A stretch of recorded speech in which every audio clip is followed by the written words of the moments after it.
नमस्कार, न्यूज के इकलौते फैमिली शो न्यूज की पाठशाला में आप सभी का बहुत स्वागत। मैं हूं सुशांत सिन्हा।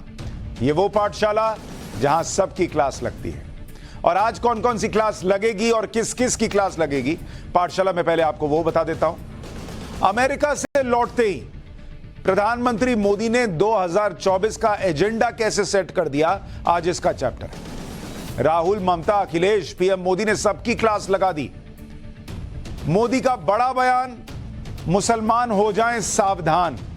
किससे सावधान होना है, क्यों होना है, आज इसके बारे में बताऊंगा। प्रधानमंत्री मोदी ने बता दिया कि यूनिफॉर्म सिविल कोड का आना तय है। क्या यूसीसी यानी यूनिफॉर्म सिविल कोड पर मुस्लिम महिलाएं नरेंद्र मोदी के साथ खड़ी हो जाएंगी। यूसीसी पर यानी यूनिफॉर्म सिविल कोड पर हर डाउट खत्म कर देने वाली कंप्लीट क्लास लेकर आया हूं, क्योंकि बहुत सारे लोगों को मैंने देखा यूनिफॉर्म सिविल कोड की बात करते हैं, लेकिन इसका मतलब क्या है, समान नागरिक संहिता का मतलब क्या है, ये नहीं जानते। एक एक डाउट आज खत्म हो जाएगा, कंप्लीट क्लास लेकर आया। इसके अलावा हिस्ट्री के पन्ने भी हमने खंगाले हैं। हिंदू के लिए कानून, मुसलमान के लिए नहीं। जब नेहरू और राष्ट्रपति भिड़ गए थे, आज उसका चैप्टर भी है। फिर केजरीवाल के शीश महल की बात होगी, जिस पर बुलडोजर चलने वाला है। क्या चौतरफा घिरे केजरीवाल पर मुसीबत का नया पहाड़ कैसे टूट पड़ा है, आज वो भी बताऊंगा।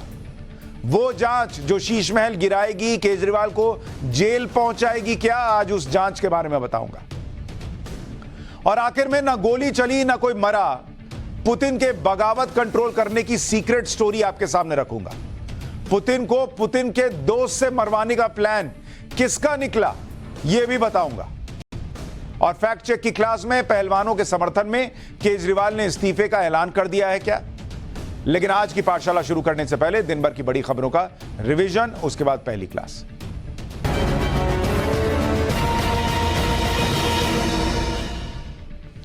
मुंबई पुलिस ने उद्धव ठाकरे गुट के नेता और महाराष्ट्र सरकार में पूर्व मंत्री अनिल परब समेत 15 लोगों के खिलाफ केस दर्ज किया है। इन सभी लोगों पर बीएमसी के अधिकारी के साथ मारपीट का आरोप है, जिसका एक वीडियो सोशल मीडिया पर वायरल हुआ था। वीडियो की जांच के बाद मुंबई पुलिस ने 4 आरोपियों को गिरफ्तार किया, जिन्हें कोर्ट ने 14 दिन की न्यायिक हिरासत में भेज दिया। प्रधानमंत्री मोदी ने आज 5 वंदे भारत एक्सप्रेस ट्रेनों को हरी झंडी दिखा दी। भोपाल में थे, रानी कमलापति रेलवे स्टेशन से भोपाल जबलपुर और भोपाल इंदौर वंदे भारत एक्सप्रेस को रवाना कर दिया। इसके साथ ही उन्होंने वीडियो कॉन्फ्रेंसिंग के जरिए पटना से रांची, धारवाड़ से बेंगलुरु और गोवा से मुंबई तक चलने वाली वंदे भारत एक्सप्रेस ट्रेनों को हरी झंडी दिखाई। पंचायत चुनाव के प्रचार में जुटी पश्चिम बंगाल की मुख्यमंत्री ममता बनर्जी ने मोदी सरकार पर बड़ा हमला बोला है। जलपाईगुड़ी की रैली में ममता ने कहा कि मोदी सरकार अब सिर्फ 6 महीने ही चलेगी। यही नहीं, ममता ने फरवरी मार्च में लोकसभा चुनाव होने की भविष्यवाणी की और कहा कि चुनाव के बाद बीजेपी को सत्ता से हटा देंगे। आईसीसी ने भारत में होने वाले क्रिकेट वर्ल्ड कप का पूरा शेड्यूल जारी कर दिया है। वर्ल्ड कप का आयोजन 5 अक्टूबर से 19 नवंबर के बीच भारत में होगा। टूर्नामेंट का आगाज 5 अक्टूबर को पिछले विनर इंग्लैंड और रनर अप न्यूजीलैंड के बीच अहमदाबाद के नरेंद्र मोदी स्टेडियम के में खेले जाने वाले मैच से होगा। जबकि इसी मैदान पर 15 अक्टूबर को वो मुकाबला होगा जिसको देश और दुनिया टकटकी लगाकर देखेंगे। भारत और पाकिस्तान की भिड़ंत होगी। वर्ल्ड कप का फाइनल मुकाबला 19 नवंबर को होगा। तो ये तो हो गया दिन भर का रिवीजन। अब पाठशाला की पहली क्लास, जिसमें बात होगी कि आज प्रधानमंत्री नरेंद्र मोदी ने उन नेताओं की क्लास कैसे लगाई जो नेता पटना में बैठकर फोटो खिंचवा रहे थे। अभी खिंचवा रहे थे ना कुछ दिन पहले। नरेंद्र मोदी अमेरिका से लौटे और सबका रील साफ कर दिया।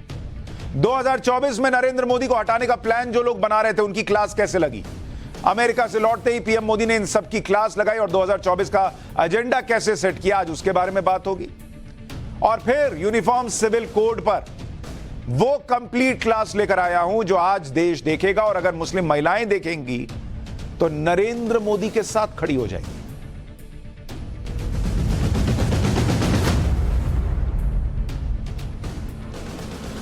प्रधानमंत्री नरेंद्र मोदी ने पहले अमेरिका जाकर भारत का ग्लोबल एजेंडा सेट किया था। मैं था वहां अमेरिका में, मैं देख रहा था कैसे प्रधानमंत्री भारत को दुनिया के पटल पर सेट कर रहे थे कि हम लीड करेंगे और आप हमारे पीछे पीछे चलिए, सबका भला होगा। ग्लोबल एजेंडा सेट करके आए। अब वो भारत लौटकर 2024 के चुनाव का एजेंडा सेट कर चुके हैं। कोई और नेता होता तो रेस्ट करता, आराम लेता। अरे भाई, अमेरिका से आने में 15-16 घंटे जाते हैं, और हम तो अमेरिका से आए थे, वो तो इजिप्ट गए, वहां दौरा किया, उसके बाद लौटे। नॉन स्टॉप काम कर रहे हैं, बिना थके बिना रुके काम में जुटे हुए। भारत लौटते ही उन्होंने 2024 का एजेंडा भी सेट कर दिया, और उसमें सबसे ऊपर यूनिफॉर्म सिविल कोड रखा है। यूनिफॉर्म सिविल कोड के बारे में आज तक आप सिर्फ सुनते थे, लेकिन आज पाठशाला में यूनिफॉर्म सिविल कोड, समान नागरिक संहिता, इस पर कंप्लीट क्लास लगेगी कि यह होता क्या है, कैसे यूनिफॉर्म सिविल कोड पर मुस्लिम बेटियां पीएम मोदी के साथ खड़ी हो जाएंगी, हिंदू पर, सिख पर, ईसाई पर, मुसलमान पर इसका असर क्या पड़ेगा, और इतिहास के पन्नों में इसे लेकर हमें क्या मिला। यूनिफॉर्म सिविल कोड पर जो डबल स्टैंडर्ड है उसको भी एक्सपोज करेंगे।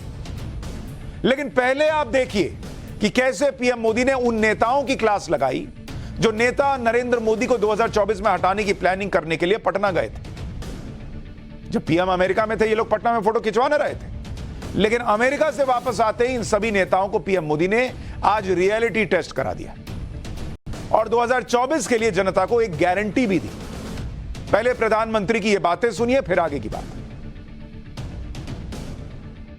मंत्री अमेरिका में थे, वहां मोदी मोदी हो रहा था। आज भोपाल में थे, वहां मोदी मोदी हो रहा था, और हर जगह प्रधानमंत्री एजेंडा सेट कर रहे थे, कहीं ग्लोबल एजेंडा, कहीं देश के लिए एजेंडा। और उन्होंने कहा कि जो भी भ्रष्टाचार कर रहा है, साथ में हाथ पकड़ के फोटो खिंचा रहा है मुझे हटाने के नाम पर, सारे भ्रष्टाचारियों पर कार्रवाई करना। दरअसल पीएम आज भोपाल में एक कार्यक्रम में बोल रहे थे, और उन्होंने विपक्ष के भ्रष्टाचार की याद दिलाई, विपक्ष के परिवारवाद की याद दिलाई। उन्होंने इन पार्टियों की सच्चाई भी बताई कि परिवारवादी पार्टियां किसका भला करती हैं। उन्होंने कहा कि आप कांग्रेस को, आप ममता जी की पार्टी को, आप अखिलेश जी की पार्टी को वोट दे देना, लेकिन इस लेकिन के बाद उन्होंने क्या कहा वो सुनिए। यानी नरेंद्र मोदी ने 2024 का एजेंडा सेट कर दिया। उन्होंने जो लोग उनके खिलाफ खड़े हैं वो कैसे भ्रष्टाचारी हैं इसकी बात बता दी, और उन्होंने साथ में यह भी कह दिया कि अगर इनके परिवार का भला करना है तो इनको वोट दे दीजिए, और अपने परिवार का भला करना है तो मुझे और बीजेपी को वोट दे दीजिए। मतलब उन्होंने अपनी लकीर खींच दी, अब विपक्ष को इसके ऊपर की लकीर खींचनी। हालांकि पीएम मोदी ने विपक्ष की क्लास तो लगाई, साथ ही इसी भोपाल के कार्यक्रम में 2024 का एजेंडा सेट करते करते मुसलमानों को लेकर बड़ा बयान भी दिया, जिसमें कहा कि मुसलमान सावधान हो जाएं। पीएम मोदी ने संकेत दे दिए कि उस यूनिफॉर्म सिविल कोड का आना तय है, जिस यूनिफॉर्म सिविल कोड पर मुस्लिम महिलाएं भी पीएम मोदी के साथ खड़ी होंगी, जैसे 3 तलाक के मुद्दे पर खड़ी हुई थी। और उन्होंने मुसलमानों को सावधान रहने के लिए, यानी सुप्रीम कोर्ट ने क्या कहा है, प्रधानमंत्री मोदी ने यह भी याद दिलाया, संविधान में क्या है यह भी याद दिलाया, और इसके बारे में मैं डिटेल से बताऊंगा। लेकिन उन्होंने मुसलमान भाई बहनों को यह भी याद दिलाया कि बॉस, अगर जो लोग मुसलमान करते आपका भला सोच रहे होते, तो आज भी मुसलमानों की इतनी बड़ी आबादी क्या गैर पढ़ी लिखी होती, क्या गरीब होती।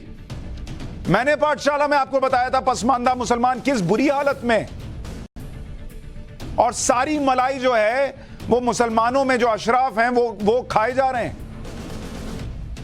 लेकिन नहीं, कुछ लोगों ने ठेका ले लिया कि हम मुसलमानों के मसीहा हैं, और मुसलमानों की क्या हालत इस देश में की हुई है। ठीक बोल रहे हैं पीएम। और यूनिफॉर्म सिविल कोड पर भी यही एजेंडा है उनका कि मुसलमान को यह बताओ कि हम तुम्हारे साथ हैं।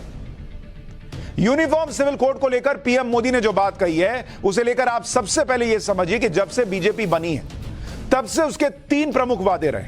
ये आज की बात वो नहीं कर रहे हैं। अनुच्छेद 370 हटाएंगे, बीजेपी बोलती थी।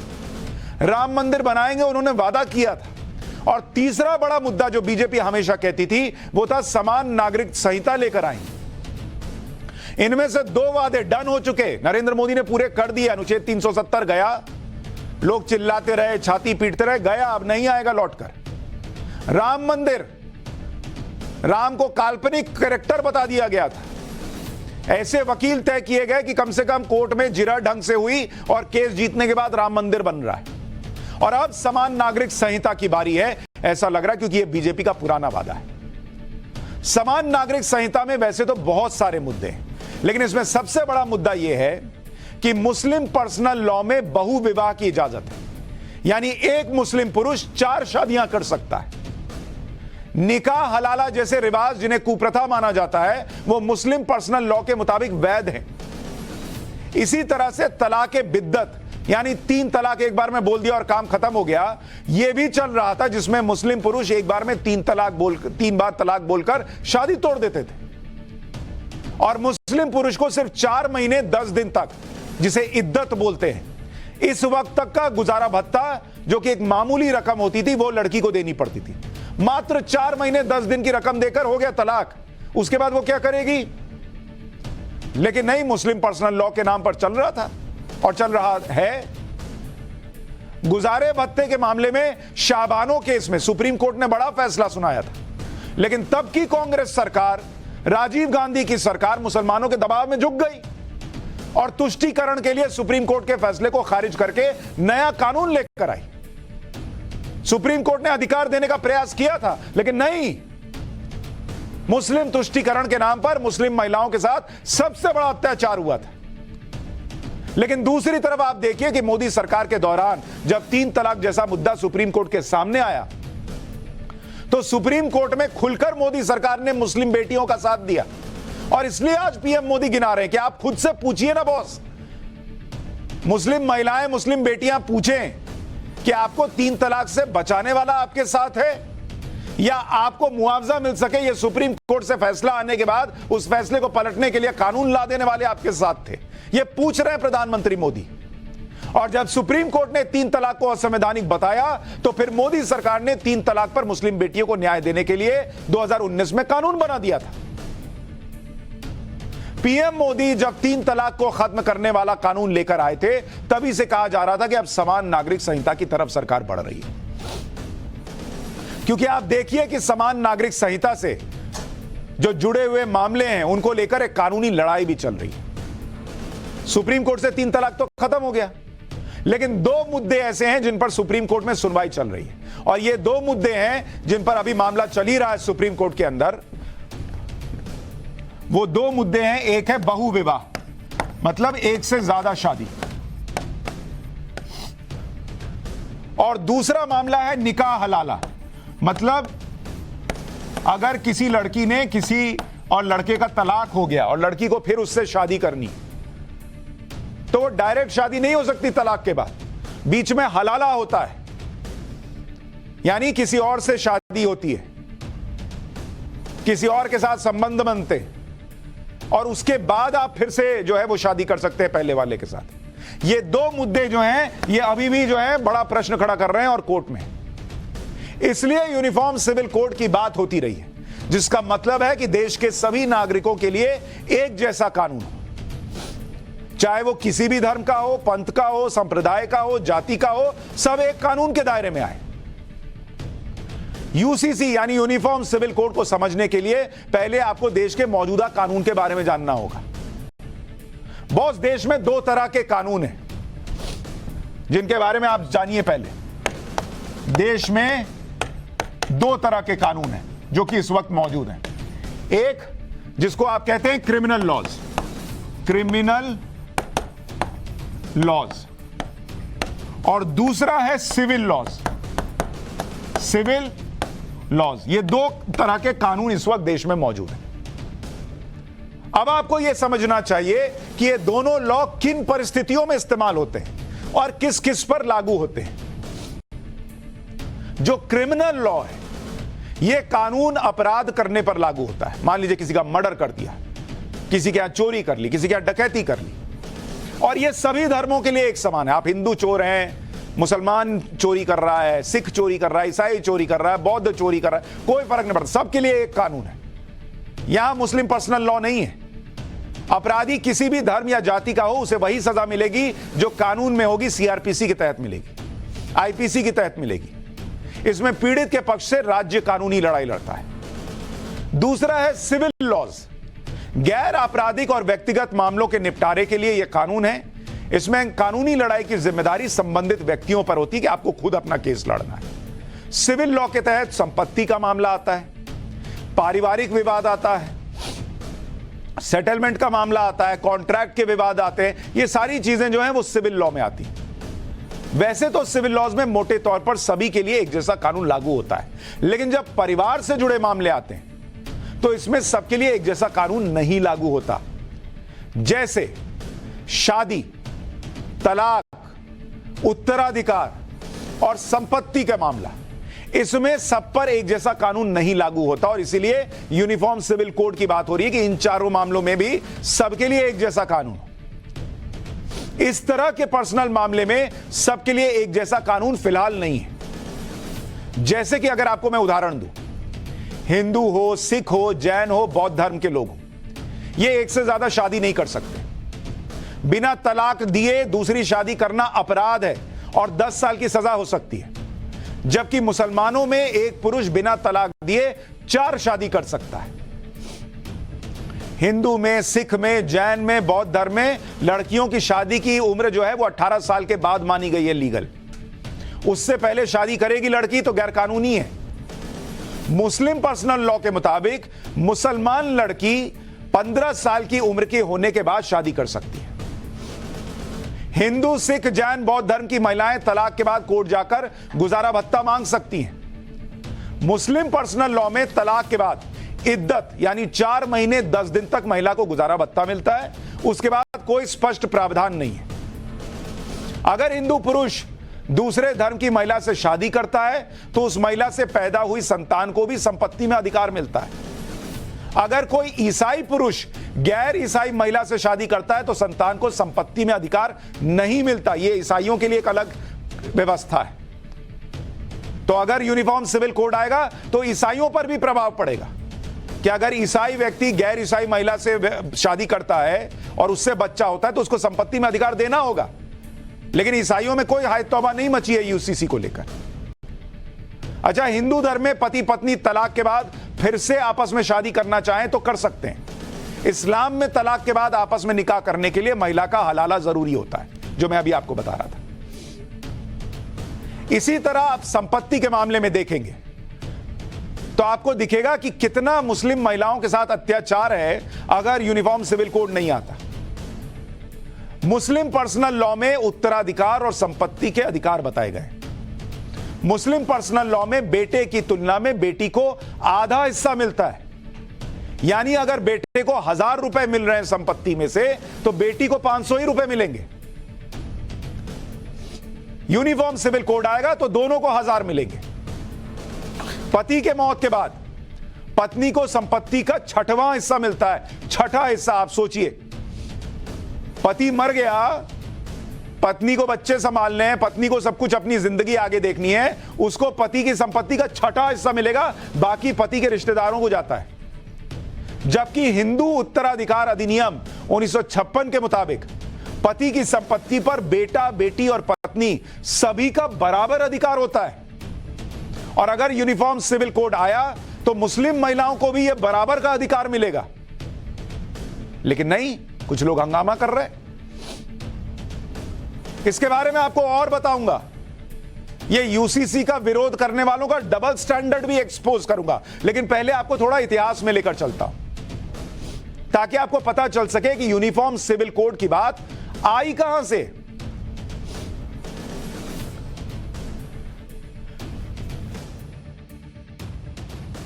हुई क्योंकि कुछ लोगों को ऐसा लगता है कि यह सिर्फ बीजेपी या नरेंद्र मोदी सरकार की दिमाग की उपज है यूनिफॉर्म सिविल कोड। दरअसल यूनिफॉर्म सिविल कोड का मुद्दा सबसे पहले आज नहीं आया है 2014 के बाद, 1835 में उठा था जब अंग्रेजों का राज था।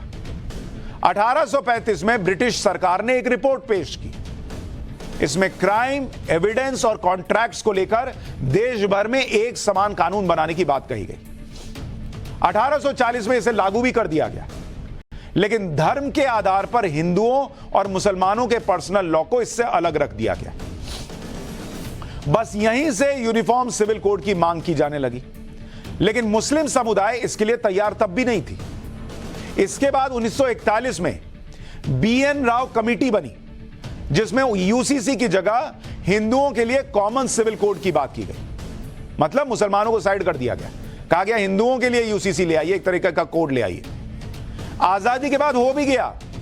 आजादी के बाद हिंदुओं के कॉमन सिविल कोड पर संविधान सभा में चर्चा हुई और हिंदू कोड बिल पेश किया गया। और जब मुसलमानों के पर्सनल लॉ की बात आई तो भयंकर विरोध शुरू हो गया, जिसके बाद मुसलमानों के पर्सनल लॉ की बात छोड़ दी गई। तब नेहरू का क्या किरदार था, यह आगे बताऊंगा। इसके बाद 1951 में हिंदू कोड बिल संसद में पेश किया गया, जिसमें हिंदुओं की शादी, तलाक, उत्तराधिकार, संपत्ति जैसे मामलों में एक कानून बना।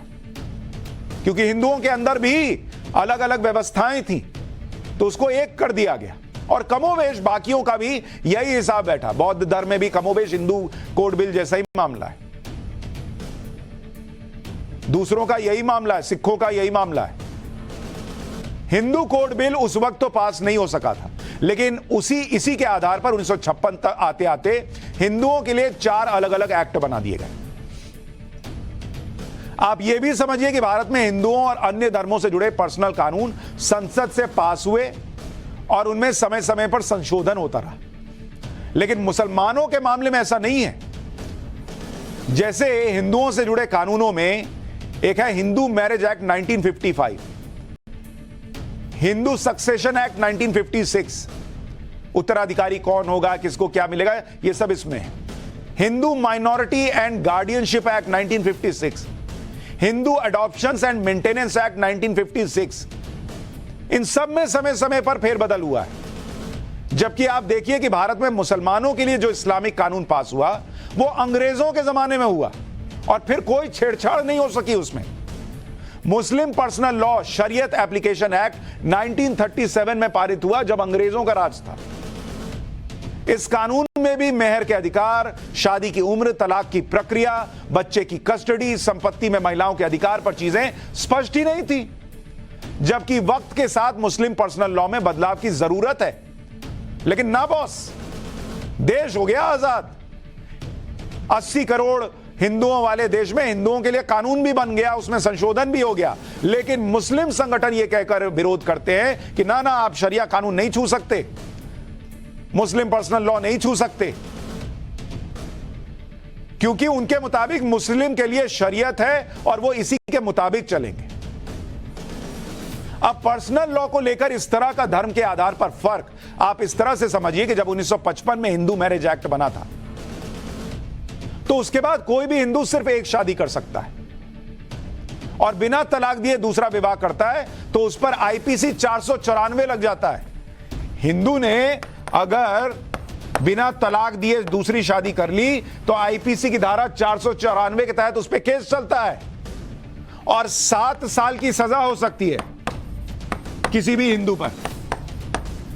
प्रावधान है कि भाई तुम्हारी पत्नी पहले से है और तुम उसको बिना बताए दूसरी शादी कर लिए, जेल जाओ। अगर कोई हिंदू धोखे से दूसरा विवाह करता है और पत्नी से छुपा कर रखता है तो उसे 10 साल की सजा हो जाएगी। मतलब शादी कर लिए और छुपा के भी रखे हो तो सजा 7 के बजाय 10 साल। यह कानून सिखों पर भी लागू है, जैनों पर भी लागू है, बौद्ध धर्म पर भी लागू है और ईसाई, पारसी, यहूदी भी अपने अपने नियमों के हिसाब से सिर्फ एक ही शादी कर सकते हैं। लेकिन सिर्फ मुसलमान भाई हैं जो 4 शादी कर सकते हैं।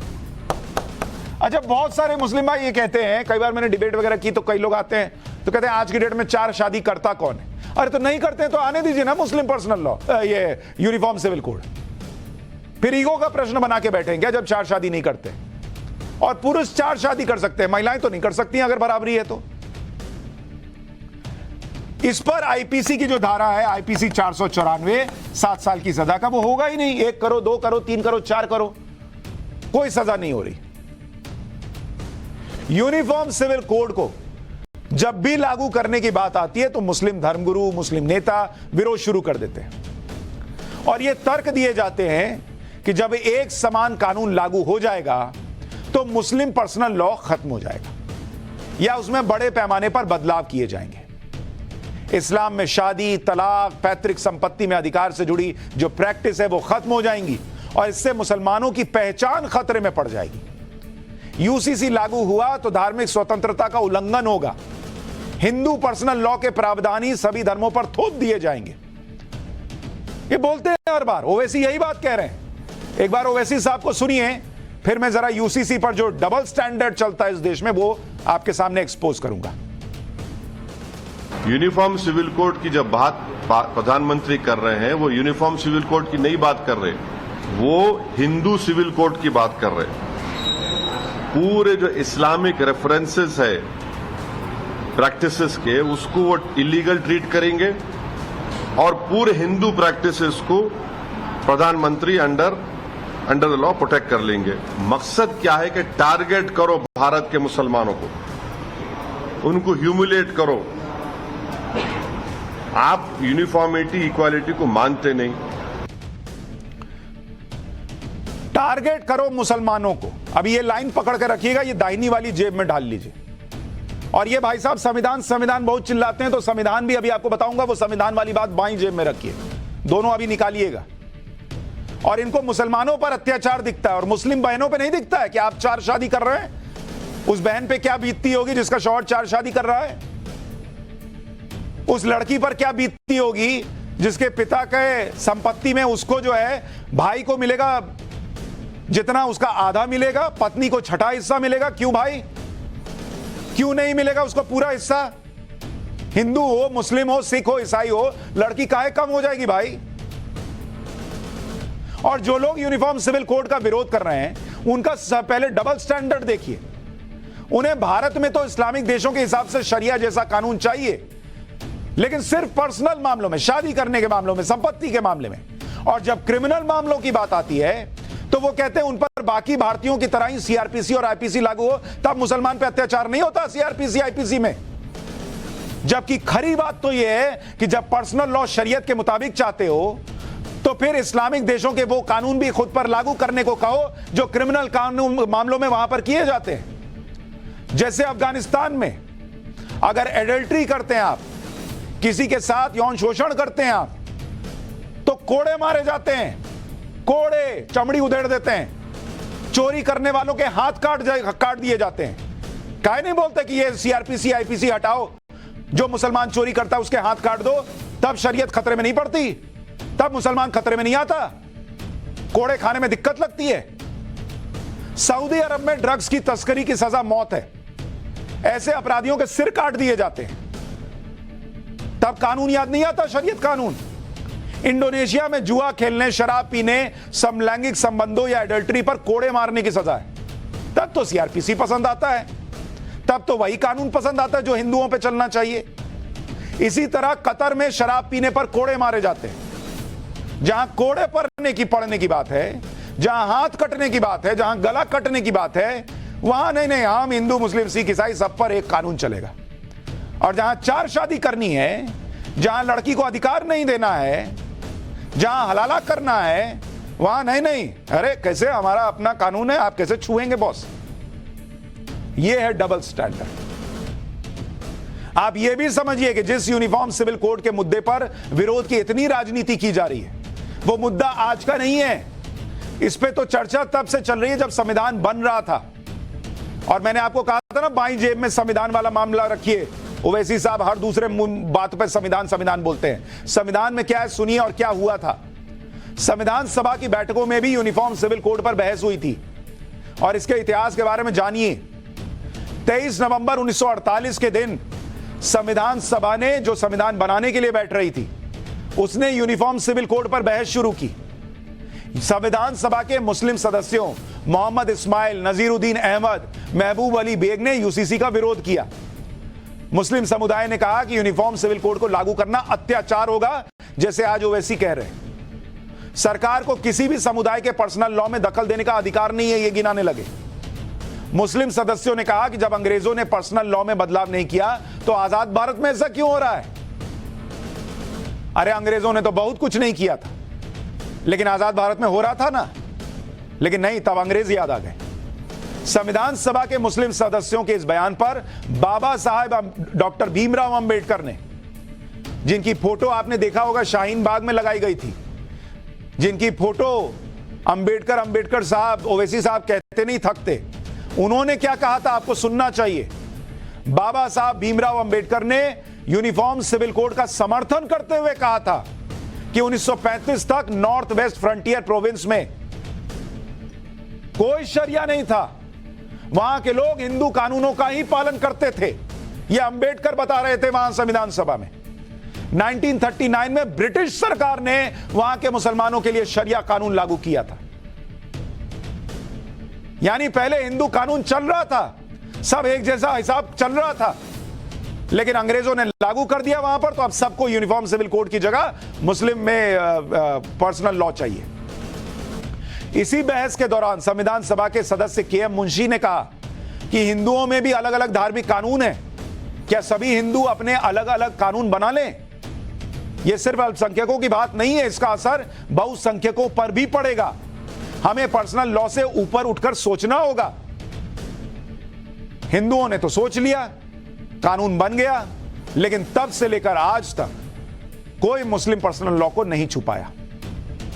बाबा साहब अंबेडकर तो समान नागरिक संहिता के पक्ष में थे, लेकिन दूसरे कई नेता इसका विरोध कर रहे थे। इसी की वजह से समान नागरिक संहिता को संविधान में सिर्फ राज्य के नीति निर्देशक तत्वों में रख दिया गया। संविधान सभा में बहस के बाद यूनिफॉर्म सिविल कोड को संविधान के आर्टिकल 44 में शामिल किया गया। अब दाहिनी जेब से संविधान वाला निकालिए, जो मैंने कहा था रख लीजिए, क्योंकि हर बात पे संविधान संविधान करते हैं। आर्टिकल 44 क्या आपको पता है? उसमें यूसीसी किस रूप में आता है सुनिए। संविधान के आर्टिकल 44 में लिखा हुआ है कि सरकार देश के सभी नागरिकों के लिए एक समान नागरिक संहिता लागू करने का प्रयास करेगी। यूनिफॉर्म सिविल कोड को आर्टिकल 44 में डायरेक्टिव प्रिंसिपल के तौर पर शामिल किया गया। मतलब संविधान में लिखा है कि यूनिफॉर्म सिविल कोड आना चाहिए।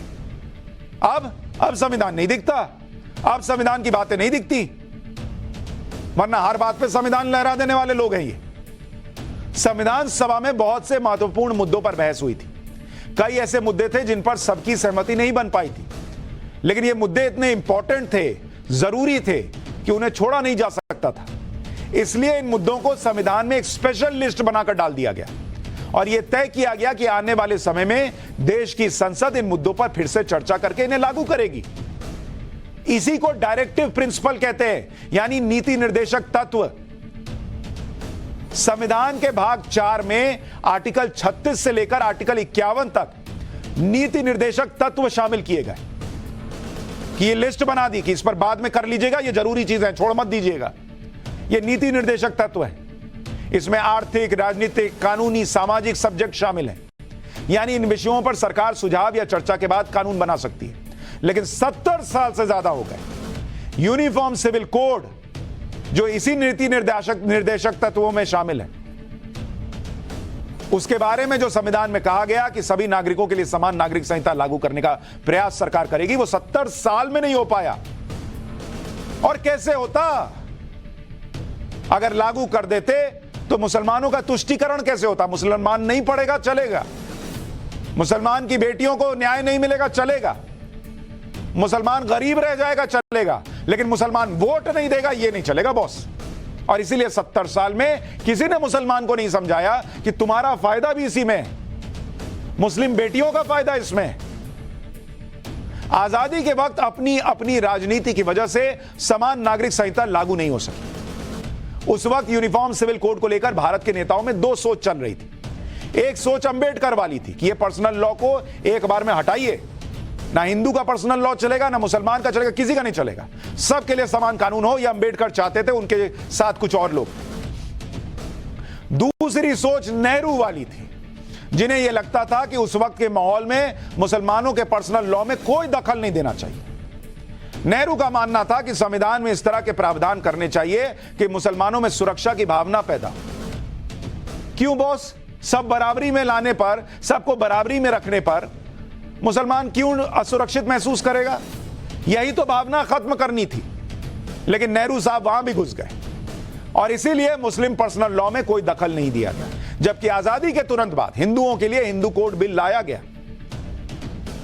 देश के पहले राष्ट्रपति राजेंद्र प्रसाद को भी इस बात से एतराज था कि सिर्फ हिंदुओं के लिए कानून क्यों बनाए जा रहे हैं भाई। पहले राष्ट्रपति डॉक्टर राजेंद्र प्रसाद, उनको था एतराज कि बनाना है तो सबके लिए बनाओ, हिंदुओं के लिए अलग से क्यों बन रहा है? जब 1948 में हिंदू कोड बिल के मसौदे पर चर्चा हुई तो संविधान सभा के अध्यक्ष राजेंद्र प्रसाद ने इस पर आपत्ति जताते हुए कहा था कि यह जल्दबाजी की जा रही है, देश इससे सहमत नहीं है, जरूरत रजामंदी की है और जरूरत ऐसी विधायिका की भी है जो लोगों की इस मामले में उम्मीदों का सही प्रतिनिधित्व करती हो। अगर मौजूदा कानून अपर्याप्त और आपत्तिजनक है तो सभी नागरिकों के लिए समान नागरिक संहिता क्यों नहीं लागू की जाती? सिर्फ एक समुदाय को ही कानूनी दखलंदाजी के लिए क्यों चुना गया? यह राष्ट्रपति उस वक्त के राजेंद्र प्रसाद कह रहे हैं कि सिर्फ हिंदुओं पर क्यों कानून लागू करते हो, सब पे करो अगर गलत है तो। लेकिन हिंदू कोड बिल पर नेहरू ने सख्त रवैया अपना लिया। उन्होंने बिल पास करने को अपनी प्रतिष्ठा का प्रश्न बना लिया कि कैसे नहीं होगा, भले ही इसके लिए सभी आपत्तियों को किनारे क्यों ना रखना पड़े। इसके बाद साल सितंबर 1951 में राजेंद्र प्रसाद जी ने जवाहरलाल नेहरू को पत्र लिखते हुए फिर से हिंदू कोड बिल का विरोध किया और लिखा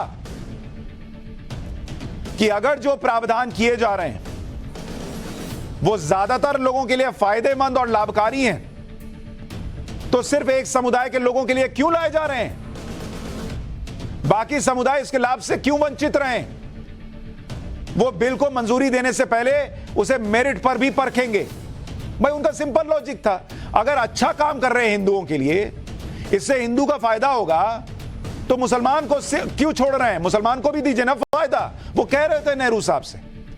नेहरू ने उसी दिन जवाब दिया, लिखे कि आपने बिल को मंजूरी देने से पहले उसे मेरिट पर परखने की जो बात कही है वो गंभीर मुद्दा है। इससे राष्ट्रपति और सरकार व संसद के बीच टकराव की स्थिति बन सकती है। संसद द्वारा पास बिल के खिलाफ जाने का राष्ट्रपति को अधिकार नहीं है।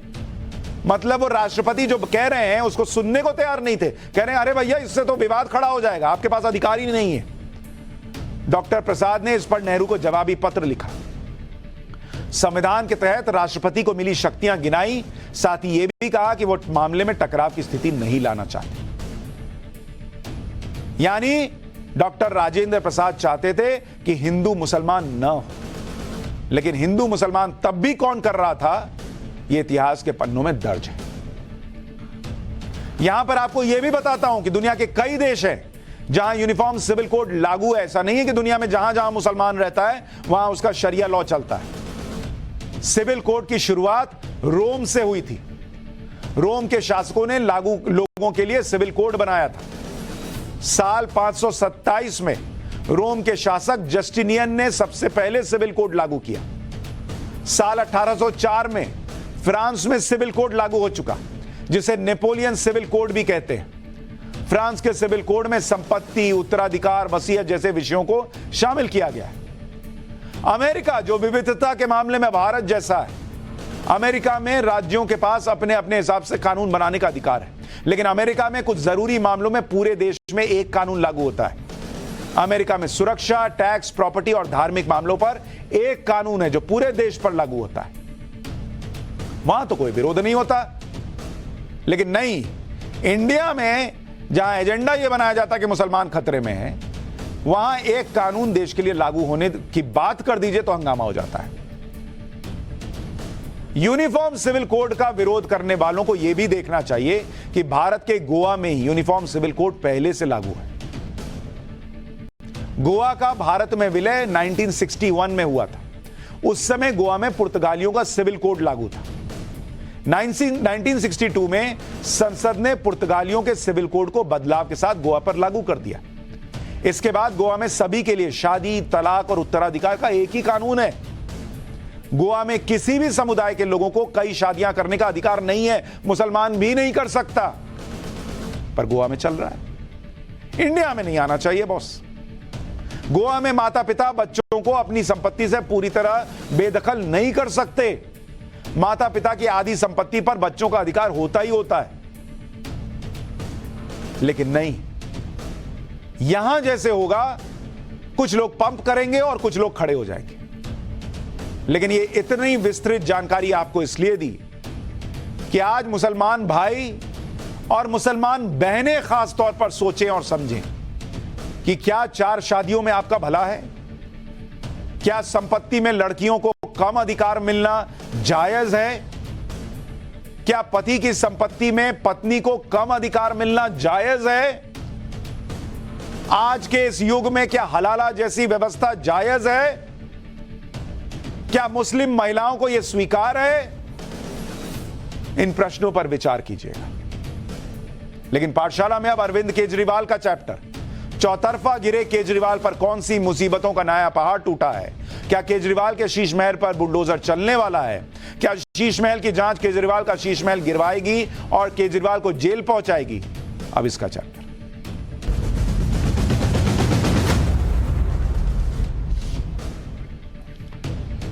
अरविंद केजरीवाल इस वक्त बहुत छटपटा रहे हैं। वो केंद्र के खिलाफ अध्यादेश को लेकर किसी भी सियासी लड़ाई की हद तक जाने को तैयार है। पटना में भी अरविंद केजरीवाल ने इसी मुद्दे पर विपक्षी एकता तक को दांव पर लगा दिया था, क्योंकि अरविंद केजरीवाल चाहते थे कि किसी भी कीमत पर दिल्ली में ट्रांसफर पोस्टिंग का अधिकार उनकी सरकार को मिल जाए और वो किसी भी तरह से उनके शीश महल की फाइलों को खंगालने वाले अफसरों का ट्रांसफर कर सके। ऐसा आरोप लग रहा है उनका, क्योंकि जैसे ही अधिकार मिला था एकदम ताबड़तोड़ ट्रांसफर पोस्टिंग हो रही थी। लेकिन अरविंद केजरीवाल की यह छटपटाहट इसलिए भी है क्योंकि उनके शीश महल की जांच और तेज हो गई।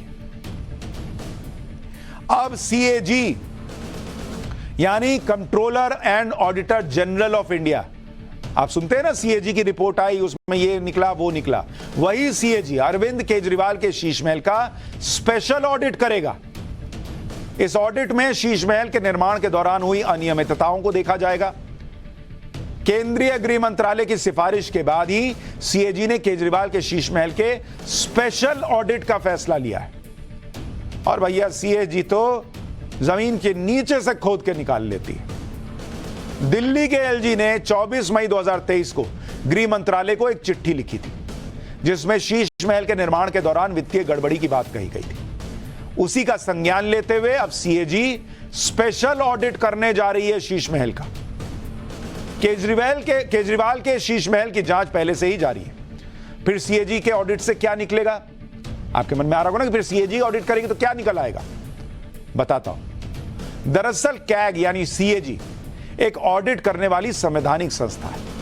वो सीबीआई या ईडी जैसी जांच एजेंसियों से अलग है। सीएजी सरकारी खर्चों का ऑडिट करता है और ऑडिट रिपोर्ट बनाता है। इसी ऑडिट रिपोर्ट से पता चलता है कि खर्चों में कोई अनियमितता थी, गड़बड़ियां थी या नहीं थी। आसान शब्दों में कहें तो सरकार जो भी धन खर्च करती है, सीएजी उस खर्च को देखता है और पता लगा लेता है कि धन सही तरीके से खर्च हुआ या नहीं हुआ। सीएजी यह भी देखता है कि जिस काम के लिए सरकार का पैसा सैंक्शन हुआ था, क्या उस पैसे से वही काम किया गया या नहीं किया गया। जिस अधिकारी ने सरकारी पैसे को खर्च किया, क्या उसने यह खर्च नियम के दायरे में किया या नहीं किया। सीएजी यह भी देखता है कि किसी भी सरकारी काम में जो पैसा खर्च हुआ वो कहीं जरूरत से ज्यादा तो नहीं हुआ। कहीं ऐसा तो नहीं हुआ कि 5 रुपए के काम के बदले 10 रुपए खर्च कर दिए गए। अगर सीएजी शीश महल का ऑडिट करेगा तो उससे यह पता चल पाएगा कि पीडब्ल्यूडी अधिकारियों ने किसके दबाव में आकर नियमों का उल्लंघन किया, जो शुरुआती तौर पर दिखता है। और केजरीवाल का शीश महल कैसे करोड़ों रुपए का होता चला गया, उसका एक एक सच सामने आएगा। सीएजी की जांच में यह भी साफ हो जाएगा कि शीश महल में किस काम के लिए जरूरत से ज्यादा पैसा खर्च किया गया। कैसे 20 करोड़ का बजट 53 करोड़ के पार चला गया, एक एक चीज क्लियर हो जाएगी। वहां कोई 8 लाख का पर्दा ढक नहीं पाएगा। टाइम्स नाउ न भारत पर ऑपरेशन शीश महल ने केजरीवाल को लेकर जो लोगों के मन में एक छवि थी उसको तोड़ दिया। मैं अमेरिका गया, अमेरिका में लोग शीश महल की चर्चा कर रहे थे। वो कह रहे थे आपने केजरीवाल की पोल खोल कर रख दी, हमने तो सोचा नहीं था ये ऐसे निकलेंगे। और दिल्ली के एलजी ने दिल्ली के मुख्य सचिव को रिपोर्ट तैयार करने के लिए कहा, शीश महल पर हमारी रिपोर्ट देखने के बाद। और मुख्य सचिव की रिपोर्ट के मुताबिक रेनोवेशन के नाम पर अरविंद केजरीवाल के लिए नया सरकारी बंगला बना दिया गया। मतलब वही बात जो हम कह रहे थे। नया सरकारी बंगला बनाने से पहले पीडब्ल्यूडी की बिल्डिंग कमेटी से बिल्डिंग प्लान की मंजूरी नहीं ली गई थी। शुरुआती प्रपोजल यह था कि मुख्यमंत्री अरविंद केजरीवाल के सरकारी बंगले में अतिरिक्त जगह बनाई जाए, लेकिन बाद में पीडब्ल्यूडी मंत्री ने जो प्रपोजल मंजूर किया उसमें पुरानी बिल्डिंग को तोड़कर नई बिल्डिंग बनाने की बात थी। मुख्यमंत्री के लिए जो बंगला बनाया गया उसकी शुरुआती कॉस्ट 15 से 20 करोड़ रुपए अनुमानित थी, लेकिन बाद में यह बढ़ती चली गई और 15 से 20 करोड़ का बजट 53 करोड़ रुपए के तक पहुंच गया। यानी जितना अनुमान लगाया गया था 15 करोड़ का, उससे करीब 3 गुना ज्यादा। दस्तावेजों से यह भी पता चला कि पीडब्ल्यूडी के प्रमुख सचिव से मंजूरी न लेनी पड़े, इसके लिए हर बार अलग अलग चीजों का बजट 10 करोड़ रुपए से कम रखा गया। मुख्यमंत्री का बंगला बनाने के लिए पेड़ काटे गए और इसके लिए भी जो जरूरी मंजूरी लेनी थी उससे बचने के लिए 5 बार अलग अलग मंजूरी ली गई, क्योंकि 10 से ज्यादा पेड़ काटने पर अलग से मंजूरी लेनी पड़ती। इसलिए 28 पेड़ों को काटने के लिए 5 अलग अलग बार मंजूरी ली गई। पर्यावरण से जुड़े कानूनों के उल्लंघन का मामला एनजीटी में पेंडिंग है। केजरीवाल के शीश महल की फाइल दिल्ली के विजिलेंस विभाग ने भी खोली हुई है। मतलब केजरीवाल चौतरफा घिरे हुए हैं इस वक्त। विजिलेंस विभाग इस मामले में 7 पीडब्ल्यूडी इंजीनियर्स को कारण बताओ नोटिस भेज चुका है। पीडब्ल्यूडी के चीफ इंजीनियर, एग्जीक्यूटिव इंजीनियर और सुपरिटेंडेंट इंजीनियर से पूछा गया है कि वो शीश महल के निर्माण के दौरान हुई गड़बड़ी के आरोपों पर जवाब दें। पीडब्ल्यूडी के अधिकारियों को भेजे गए नोटिस में यह कहा गया कि पीडब्ल्यूडी अधिकारियों ने फाइलों में यह लिखा है कि मुख्यमंत्री के कहने पर बंगले में बदलाव किए गए, जिससे बजट तय अनुमान से काफी ज्यादा बढ़ गया। बिना सर्वे रिपोर्ट के मुख्यमंत्री के पुराने बंगले को ढा दिया गया और नई बिल्डिंग बनाने के लिए बिल्डिंग प्लान की भी मंजूरी नहीं ली गई। नोटिस में विजिलेंस विभाग ने कहा कि मुख्यमंत्री को जो नया बंगला मिला वो तय परमिशन से काफी ज्यादा बड़ा है और इन्हीं सवालों के जवाब पूछे गए कि बताइए ये सब क्यों हुआ। यानी एक एक बात पर अब जवाब मांगा जा रहा है जब से हमने ऑपरेशन शीश महल दिखाया। एक के बाद एक शीश महल की फाइल खुलती जा रही है, जिससे केजरीवाल परेशान है। शीश महल से जुड़ी जांच को रोकने के लिए अरविंद केजरीवाल क्या क्या कर चुके हैं वो आपने देखा है। दिल्ली सरकार ने उस विजिलेंस अधिकारी को भी हटा दिया था जो शीश महल की जांच कर रहा था। उस पर जो आरोप लगे, जिस एनजीओ के मार्फत आरोप लगे, उस एनजीओ के लोगों ने आकर कहा था कि हमने तो कोई आरोप ही नहीं लगाया। आपको मैंने सुनवाया था। दिल्ली सचिवालय में जहां शीश महल की से जुड़ी फाइलें रखी गई थी, उस कमरे से फाइलें निकाली गई, दूसरे कमरे में ले जाई गई, यानी छेड़छाड़ के आरोप लगे। उसका सीसीटीवी फुटेज हमने आपको दिखाया था। शीश महल पर सवालों से बचने के लिए आम आदमी पार्टी ने पंजाब में हमारी टीम को कैसे झूठे केस में फंसाया, हमारी रिपोर्टर कैमरा पर्सन को कैसे जेल में डाला गया और कोर्ट से कैसे उन्हें जमानत मिली, ये सब ने देखा, दुनिया ने देखा। अमेरिका गया, वहां भी लोग कह रहे थे कि बताइए कैसे आपकी रिपोर्टर को जेल में डाल दिया। राम राम राम राम। शीश महल की फाइल बाहर ना आ जाए, इसके लिए अरविंद केजरीवाल अलग अलग राज्य घूमकर विपक्षी नेताओं से केंद्र के अध्यादेश के खिलाफ समर्थन मांग रहे थे, ताकि दिल्ली में ट्रांसफर पोस्टिंग का अधिकार उन्हें फिर से मिल जाए। लेकिन इस वक्त अरविंद केजरीवाल का बैड लक ही खराब चल रहा है। उनका right hand Satyendra Jain jail में, left hand Manish Sisodia jail में और मुसीबतों का पहाड़, और अब सीएजी भी जांच करेगी। दिल्ली में अध्यादेश के लिए समर्थन जुटाने के चक्कर में ही अरविंद केजरीवाल विपक्ष की बैठक तक पहुंच गए थे और वहां कांग्रेस से समर्थन मांगने लगे, लेकिन विपक्ष से भाव नहीं मिला तो प्रेस कॉन्फ्रेंस से दूरी बनाकर वापस लौट आए। और अब सवाल यह खड़ा हो रहा है कि क्या अरविंद केजरीवाल की इन मुसीबतों पर ब्रेक लगेगा? फिलहाल तो नहीं लगता, लेकिन पाठशाला में एक ब्रेक ले रहे हैं हम। ब्रेक के बाद फैक्ट चेक की क्लास में आपको बताऊंगा कि क्या केजरीवाल ने ऐलान किया है कि पहलवानों को न्याय न मिला तो वो इस्तीफा दे देंगे। इसका सच क्या है, एक छोटे से ब्रेक के बाद।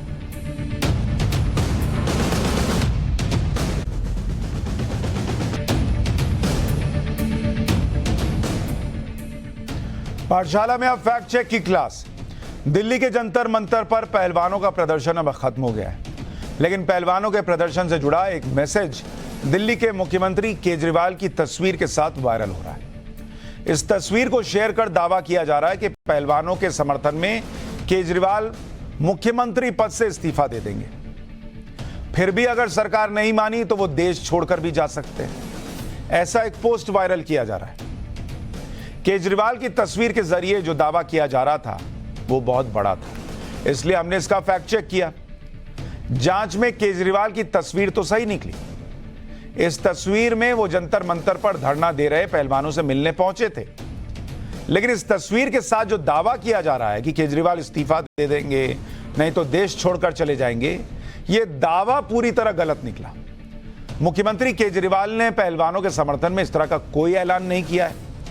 अरविंद केजरीवाल की तस्वीर के साथ उनका यह झूठा दावा आम आदमी पार्टी राजस्थान नाम के बने पैरोडी ट्विटर हैंडल से 30 मई को किया गया था, जिसे दूसरे लोगों ने भी सोशल मीडिया पर शेयर करना शुरू कर दिया, यह सोचकर कि यह आम आदमी पार्टी के राजस्थान इकाई का असली हैंडल है, जबकि वो पैरोडी अकाउंट था और उसमें जो दावा किया जा रहा था वो झूठा दावा था। ये तस्वीर देखिए ये। और उसके बाद जब लोगों ने शेयर करना शुरू किया तो कई लोगों ने लिख दिया कि वो इस्तीफा देने वाले हैं, देश छोड़कर जाने वाले हैं। लेकिन अरविंद केजरीवाल जी पहलवानों के मुद्दे पर कोई इस्तीफा नहीं दे रहे। लोगों को तो यह भी सोचना चाहिए था, जब उन्होंने शीश महल का खुलासा होने पर इस्तीफा नहीं दिया तो पहलवानों के मुद्दे पर क्या ही इस्तीफा देंगे। पाठशाला में आज के लिए इतना ही।